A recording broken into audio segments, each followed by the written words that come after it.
Olá, querido amigo, querida amiga, que a graça do Senhor Jesus Cristo esteja com cada um de nós. Estamos mais uma vez reunidos para estudarmos a Palavra de Deus. E quão maravilhoso é estudarmos as Escrituras Sagradas, não é isso? Para que assim nós possamos passar por uma edificação espiritual. Devemos tirar tempo, devemos colocar a leitura da Bíblia como prioridade nas nossas vidas, para que assim nós possamos nos fortalecer espiritualmente.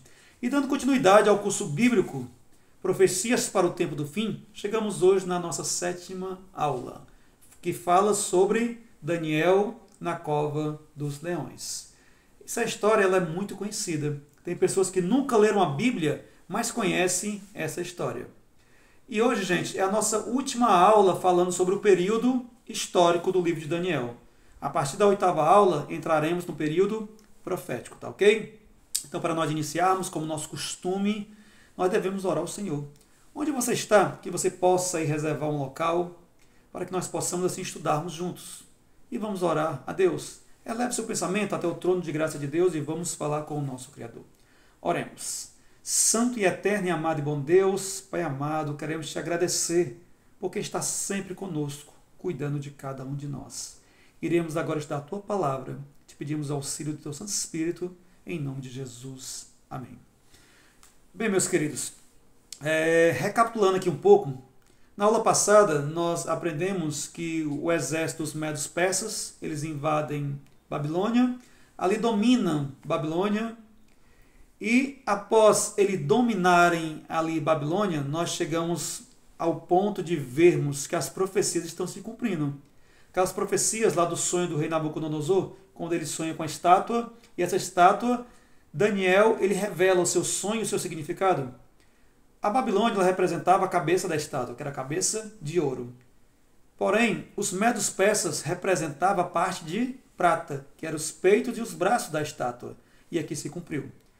Como assim o profeta Daniel fala que Babilônia iria passar e os Medos Persas iriam assim assumir aquela nação. E foi assim que aconteceu, gente. Então as profecias aqui estão se cumprindo fielmente. Quando nós olharmos totalmente aqui as profecias de Daniel, elas apontam diretamente aqui para o tempo do fim, que tudo já se cumpriu no passado, está se cumprindo no presente e uma grande parte ainda falta se cumprir ainda no futuro bem próximo, tá ok? Em relação ao reino dos Medos Persas, hoje, quem são os Medos Persas? Os Medos Persas hoje é o Irã, é o país do Irã. Assim como a Babilônia é o Iraque, tá ok? Então, gente, vamos abrir nossa Bíblia no livro de Daniel, capítulo 6. Capítulo 6, versículo 1 e 2, que diz assim: Pareceu bem a Dario constituir sobre o reino a 120 sátrapas, que estivessem por todo o reino, e sobre ele 3 presidentes, do qual Daniel era um, aos quais estes sátrapas desse conta, para que o rei não sofresse dano. Vamos ficar por aqui. Quando uma nação dominava a outra, a primeira coisa que eles faziam era tirar todos aqueles oficiais e colocar os seus no lugar. Aquelas pessoas que tinham cargos, eles eram exonerados. E assim eram colocados novos oficiais. Porém, aqui a gente vê algo diferente. A gente vê que Daniel ele continua no cargo e no cargo de confiança. Porque o rei Dario, foi o que ele fez? Ele pegou 120 sátrapas para assim administrar 120 satrapias. E o que é sátrapas? Sátrapas, segundo aqui a Bíblia King James, fala que é um vice-rei. Então você vê a importância do cargo onde eles estavam. E satrapias são as províncias que eles iam dominar. E a Bíblia aqui nos diz que o rei Dario coloca 3 homens para assim administrar esses 120. E um desses 3 eram Daniel. Você vê a importância. Porém, ainda ficou pior ainda para os oficiais. Porque o intuito do rei era colocar Daniel para administrar todos eles. E, gente, através dessa atitude do rei, ali gerou um grande ciúme, ali uma confusão ali se formou. Porque eles ficaram muito enciumados pelo que o rei tinha feito. Então eles se juntaram e disseram o seguinte: vamos tentar encontrar algum erro em Daniel para que ele possa ser exonerado do seu cargo, para que, se possível, ele possa ser condenado à morte. E ali procuraram, investigaram a vida de Daniel. Porém, nada encontraram, porque Daniel era muito fiel. tudo que Daniel fazia, ele colocava fidelidade. Fazia tudo bem feito. Então ele não pôde ser acusado de nada. Toda a administração de Daniel era perfeita. Então, eles procuraram na sua relação com Deus. E eles perceberam que todo dia Daniel, 3 vezes ao dia, assim como Davi também fazia, ele orava ao Senhor 3 vezes ao dia, com as janelas abertas para Jerusalém. Então quem passasse via ali o profeta orando ao Senhor. Então eles se juntaram e fizeram uma farsa. Ali eles se juntaram para derrubar Daniel em relação à sua religião. Então o que aconteceu? Vamos ler aqui o versículo de número 7 para saber o que aconteceu aí entre esses oficiais. Eles procuram o rei Dario e ali eles fazem uma proposta bem tentadora para o rei. Versículo 7 diz o seguinte, capítulo 6, versículo 7. Todos os presidentes do reino, os prefeitos e sátrapas, conselheiros e governadores concordaram em que o rei estabeleça um decreto e faça firme o interdito que todo homem que por espaço de 30 dias fizer petição a qualquer deus ou a qualquer homem e não a ti, ó rei, seja lançado na cova dos leões. Eles procuram o rei e diz o seguinte: todos os oficiais se juntaram, sátrapas, os prefeitos, todos os líderes se juntaram e nós chegamos a um denominador comum. Nós chegamos que no período de 30 dias, todas as pessoas aqui do reino têm que prestar culto a ti, ó Deus, ó rei. Se prestar culto a outro que não seja a ti, seja colocado uma pena de morte para ele, seja lançado na cova dos leões. E o rei se sentiu lisonjeado, o rei se sentiu assim amado. Então a proposta dela foi tentadora. Então o rei, na mesma hora, ele assina, e ele assinou aquele decreto, para que nesse espaço de 30 dias, todos pudessem estar somente com o rei.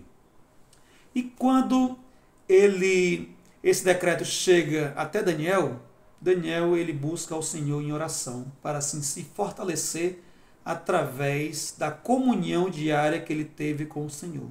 Esse decreto não mudou nada da vida de Daniel. Ele continuou do mesmo jeito.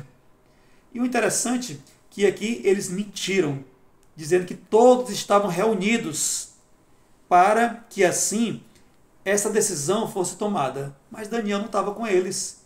Então eles mentiram para levar o rei ao erro. Eles imporam o rei ao erro. Gente, esse decreto, quando foi assinado, Daniel, ele buscou mais ainda a comunhão com o Senhor. A escatologia bíblica aponta para que no tempo do fim, quando estiver bem próximo da volta de Cristo, nós aprendemos que o povo de Deus será provado. O povo de Deus passará por grande aflição, uma perseguição como nunca houve no mundo, e depois dessa nunca mais haverá. Então é algo assim muito forte. E nós sabemos que decretos virão para que assim o povo de Deus seja cada vez mais perseguido.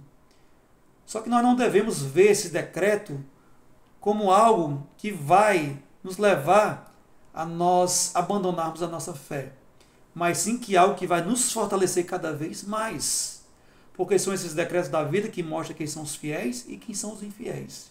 E foi assim com Daniel. Aquele decreto fez com que ele fosse cada vez mais fiel ao Senhor. Ele buscou a Deus cada vez mais em oração. Então aqueles oficiais passam na casa de Daniel, como a janela estava aberta, eles veem Daniel prestando culto ao seu Deus. Então eles correm, falam com o rei que Daniel que estava desobedecendo o decreto. Então o rei, por ele gostar muito de Daniel, por Daniel ser de grande importância para ele, porque era um homem muito sábio, então ele fez de tudo para livrar a Daniel. Porém aqueles oficiais pressionaram demais o rei. Então o rei não teve mais o que fazer. E chegaram para o rei e disseram o seguinte: você não pode voltar atrás no decreto, porque a lei dos medos e persas, eles não podem retroagir. Então você tem que cumprir o decreto como está. Não se revoga esta lei. Então o rei, muito triste, tentou fazer de tudo, mas viu que não tinha jeito, chama Daniel, conversa com ele, como não tem mais nada para fazer, Daniel é preso.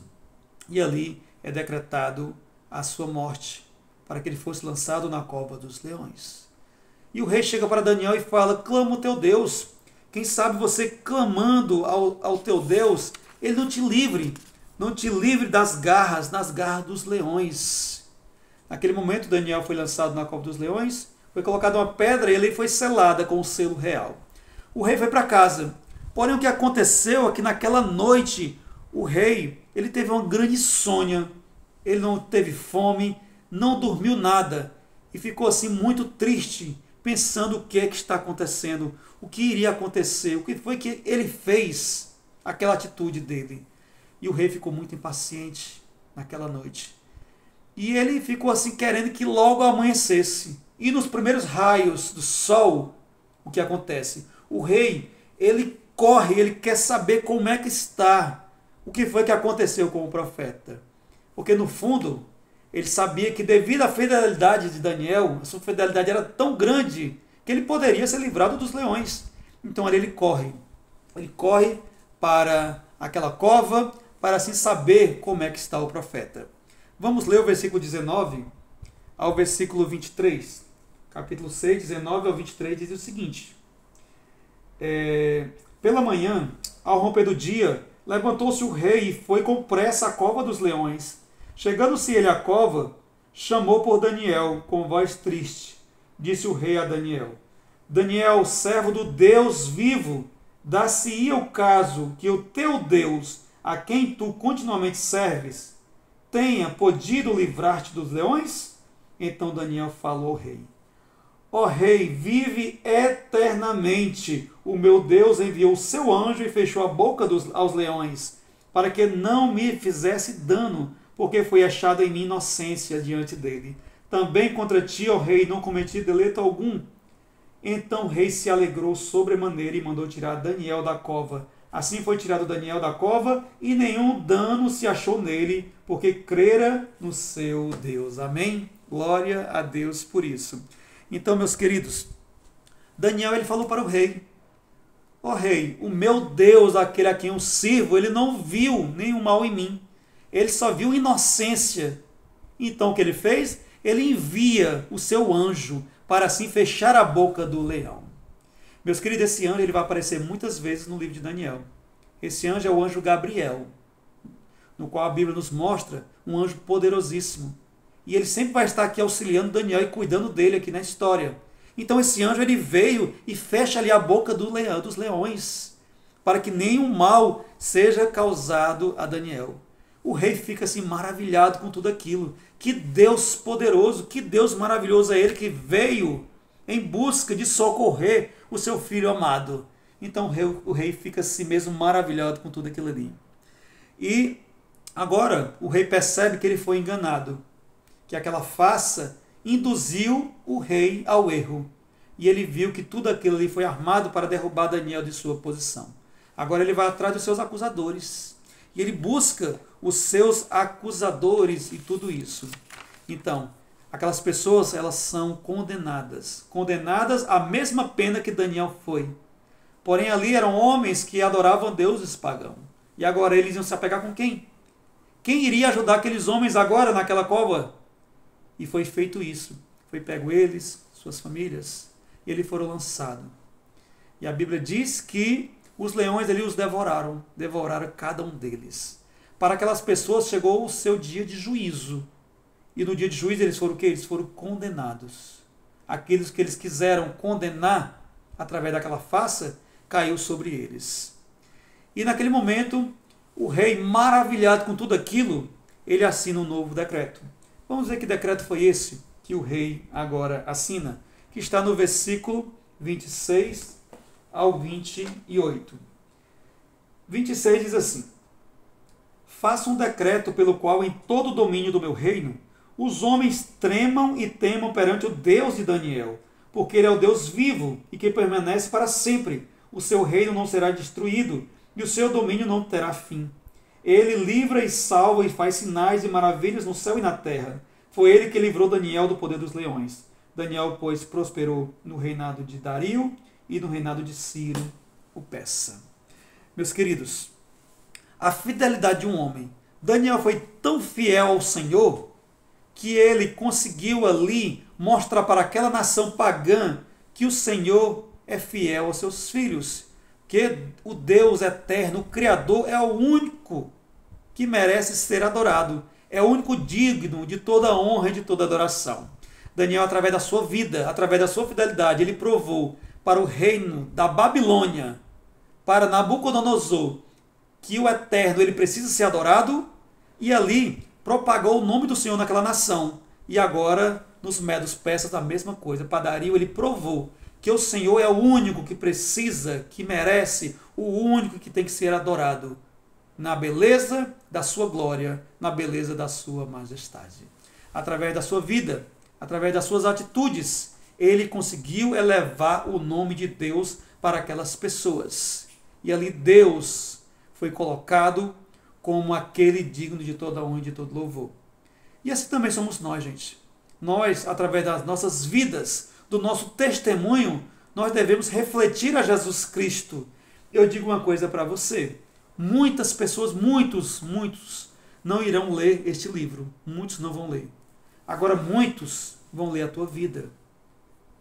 E que quando eles leem a sua vida, você possa refletir a Jesus através das tuas atitudes, através da tua fidelidade, através da tua vida diária, no teu trabalho, na tua faculdade, na escola. Então, reflita Jesus Cristo, que as pessoas possam assim ver Jesus nas nossas vidas. Essa é a maior pregação que existe, é o nosso testemunho. Às vezes, não abrimos nem a boca, mas só através de nós sermos pessoas diferentes, de nós andarmos na contramão do mundo, de nós estarmos numa terra, mas não nos contaminarmos com ela, isso aí é de grande valia. E as pessoas olham para a gente e dizem o seguinte: eu quero conhecer esse Deus que essa pessoa serve. Eu quero conhecer esse Deus que essa pessoa está adorando. Um Deus que transformou a vida dela. Por isso, todos os dias, nós devemos pedir ao Senhor, primeiramente, que Ele nunca tire seu Espírito de nós. E depois, para que o nosso caráter seja moldado segundo o caráter de Jesus. Porque quando isso acontecer, nós iremos passar por um revivamento espiritual no qual nunca houve. Então, gente, vamos passar por esse revivamento agora, individualmente, para que em breve seja coletivo. Mas o revivamento só depende de mim e de você. Que nós possamos ser igual a Daniel, possamos colocar o Senhor em primeiro lugar na nossa vida, possamos colocar o Senhor como prioridade, porque somente assim nós iremos refletir a Jesus Cristo. Que Deus nos abençoe, que Deus nos fortaleça, que Deus continue abençoando você e toda a sua família ricamente, e até a nossa próxima aula, se Deus quiser. E não se esqueça, busque ao Senhor e escolha a Jesus.